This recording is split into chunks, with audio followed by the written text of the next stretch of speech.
On my 40th birthday, I ran 40 miles. I'm very active, mountain biking, hiking, and so on. If you're unfamiliar with an ECMO machine, this machine removes your blood, oxygenates it, then puts it back in you. That's essentially the last straw. Just a typical day that I go out in the yard and I start feeling short of breath. It took all I had to get up to the garage to get in the house. This has been an experience I would wish on anybody. Nobody should have to go through anything like what we went through with this. I had bronchitis and they did an x-ray and said I had pneumonia. And they assessed her. By that time she had a temperature and they sent her to Harborview.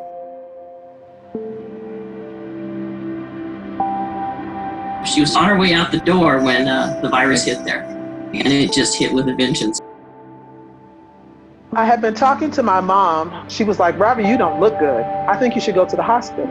And my daughter was like, "Mom, there's something really, really wrong. You need to go."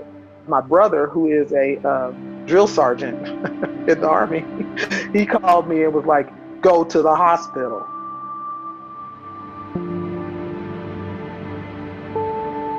I didn't really realize how serious this really was. They actually had my daughter talk to a chaplain because they really didn't think I was going to survive. She was ranging between 70 and 74 oxygen level. Normal is 90 and above. I knew we were going to have a big problem, and we did. Pulled up to the emergency room. I said, "I love you," and bye to my wife.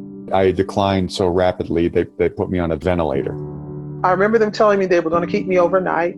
I don't remember much else after that. And that's apparently when I collapsed. They basically said that she was dying. They did let us suit up and go into the room. At least at that point, we were allowed to go in and say our goodbyes.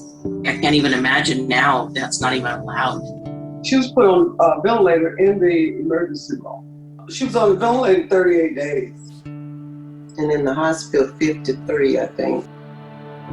You're not asleep, so to speak. You're kept asleep. I would have dreams of suffocation. I had another dream that my wife had passed and one of my kids. What was very unique about these dreams also was I was on so much medication. These were as real could be. I felt the way the bed felt.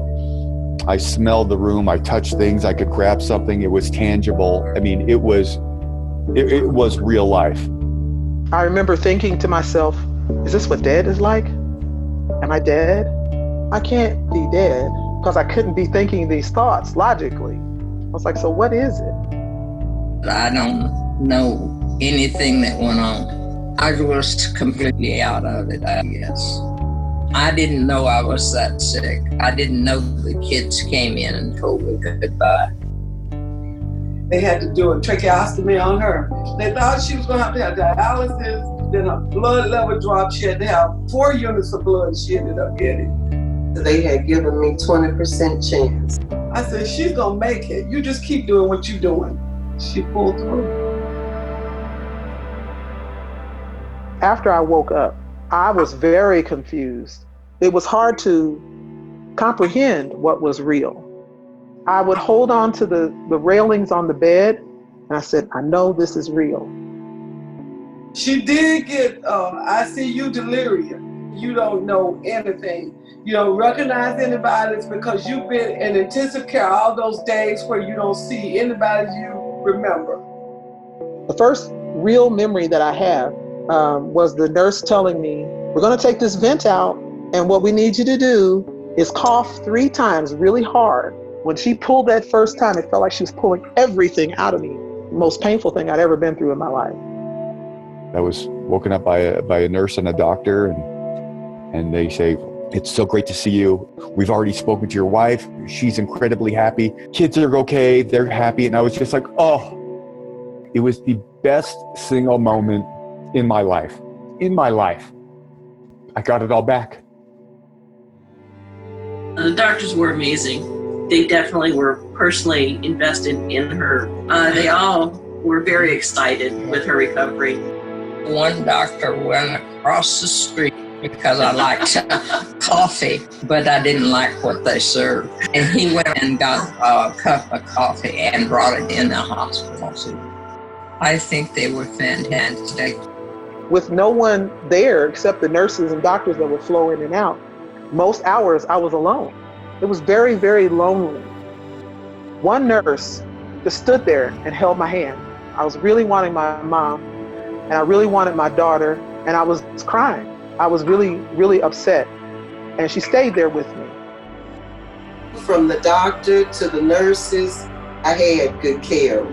I just have the ultimate praise for that hospital. I just got to tell you, I have such admiration for them and all they go through, because they risk their lives every time they come to work.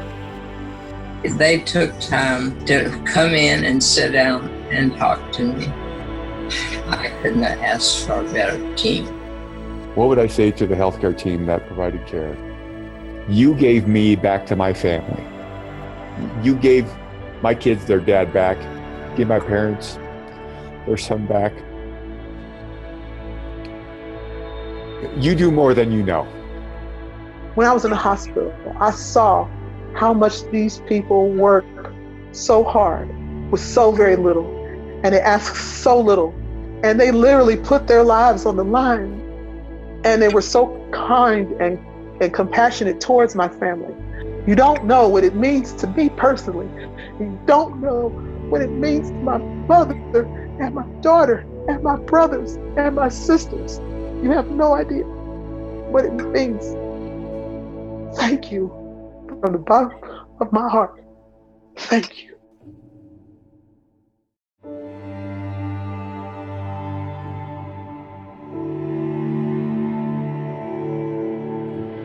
Everything just has a brighter light about it. If I could share 10% of my thankfulness to the rest of the world, I'm convinced the world would change.